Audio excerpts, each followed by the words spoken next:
Hey guys, it is Info Girl.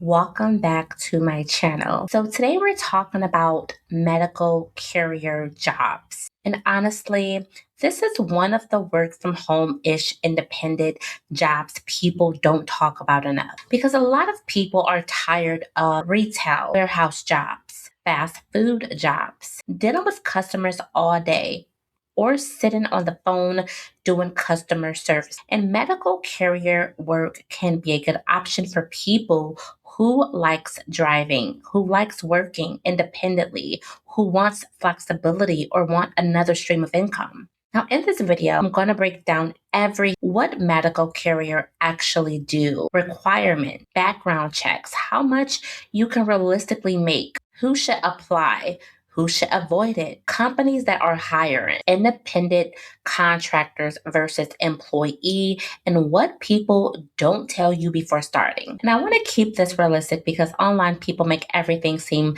very easy and glamorous. This job definitely has its pros and its cons. So let's go ahead and get right into it. So first, what exactly is a medical carrier? A medical carrier is someone who transports medical related items between locations. That can include lab, blood samples, prescription, medical records, medical supplies, test samples, pharmacy, delivery equipment. Usually between places like hospitals, labs, nursing homes, pharmacies, clinics, or doctor's office. Now, unlike food delivery, this work can be more serious because you may be transporting time sensitivity material, confident information, or medical items that require careful handling. That's why professionalism matters. Some companies provide scheduled routes, company vehicles, sometimes uniforms, scanners, or apps. Other companies use independent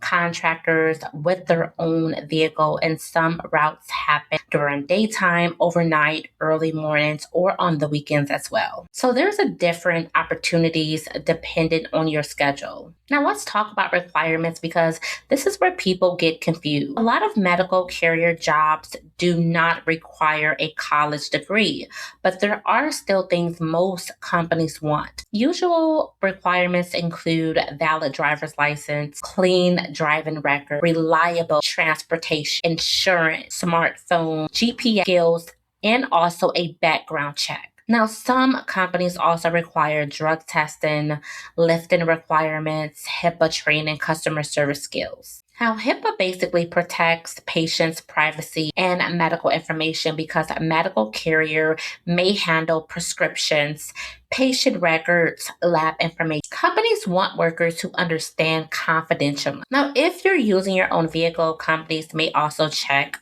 your vehicle condition, your registration, and also proof of insurance. And honestly, if your car constantly breaks down, this job may be a little bit too stressful for you because reliability matters heavily in delivery work. Now let's talk about who this type of work is actually good for. I think medical carrier jobs are great for people who enjoy driving, like working independently, don't want to sit around behind a desk, prefer less social interaction, and who also needs flexible work or want extra income. This can also work for anybody who stay at home, a stay-at-home parent, people needing side income, gig worker, retirement, people leaving warehouse jobs, people tired of customer service, especially if you enjoy peaceful work environment. Because a lot of routes involve driving, pickup, drop-offs, organization, staying on a schedule without somebody constantly standing over you.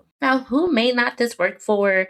People who hate driving, get anxious in traffic, struggle managing time, dislike being alone, or have unreliable transportation because this job requires discipline, especially if you're running multiple stops daily. Now let's get into what everybody wants to know. How much can you make? And I want to be realistic here.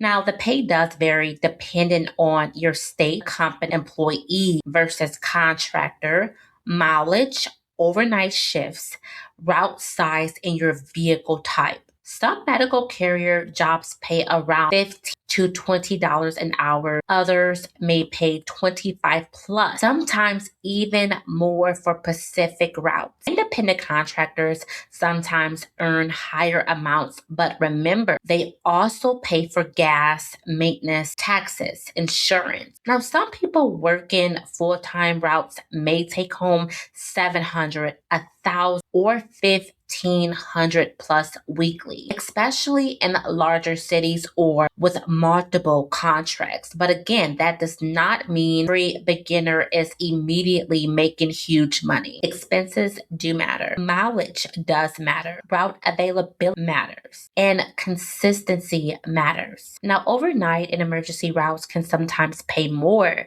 because fewer people want those type of schedules. Different companies pay differently. Some pay hourly, some pay weekly, some pay bi-weekly. Independent contractor jobs pay per route, per mile, and per delivery. Now, one thing beginners need to understand, just because somebody online says, I made $2,000 this week, does not mean that was pure profit. People forget about gas, oil change, brakes, tires, taxes, especially if using their own vehicle heavily. So always think net income, not just gross income. That's important. Now let's talk about company people can look into. Some companies include LabCorp, med speed drop off. Sometimes hospitals and local labs hire directly as well. Now, some jobs are employee positions, while others are independent contractor opportunities. Employees may sometimes get benefits, insurance, or stable schedules. Contractors might get more flexibility, but less stability sometimes, depending on the job. So it depends what type of work situation you prefer. A typical day might look like checking routes, assignments, picking up, scanning packages, transporting material, getting signatures, delivery supplies. Timing matters heavily in this job field. Some deliveries are urgent, especially lab samples. Some routes might start at 4 a.m., 5 a.m., or overnight, while others are daytime only. Now, organizations become very important in this work. You need to stay on schedule, keep items secure, follow instructions carefully because mistakes can affect medical operations. Now, let's talk about the downside as well, because every job has them. Driving all day can become very tiring. Second, your vehicle takes wear and tear. Traffic can become very stressful. Some routes may not always be available consistently. Independent contractor work can fluctuate. Some weeks may be stronger than others. It could be up and down with money as well. Now, another thing is jobs require responsibility. You cannot consistently be late, lose deliveries, or handle medical items careless at all, because this is a healthcare field related work. Professionalism matters heavily here. But overall, medical carrier work can be a good opportunity for people who are looking for flexible income, independent work, driving jobs, or traditional jobs too, especially if you enjoy driving, staying organized, and want something outside of retail or warehouse work. Just go into it understanding this is real work, not easy, free money. But for the right person, it definitely can become a good income stream. If this video helped you guys out, make sure that you like, subscribe, and turn on your notifications. And comment below, would you try medical carrier work?